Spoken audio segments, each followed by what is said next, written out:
Ko yung kuya ko, naglalaro siya ng MLA o off ka cellphone niya. Katulad ng ginagawa niya sa akin tuwing naglalaro ako ng kod.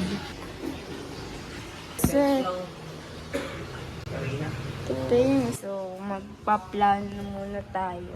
Sin ko muna siya. Nainis ko na siya. Papatayin natin sa cellphone niya. Hindi lang ang ginawa nyo ganyan. Alam na. Mag-i-start na.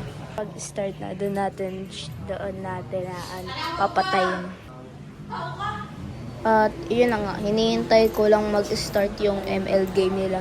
At pinuntahan ko muna dito si Aki. At nakita ko naglalaro siya ng si Odis.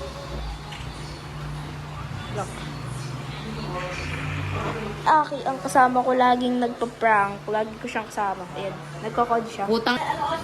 Ayan. Uy, kita bilbil po. Si Ana makulos eh.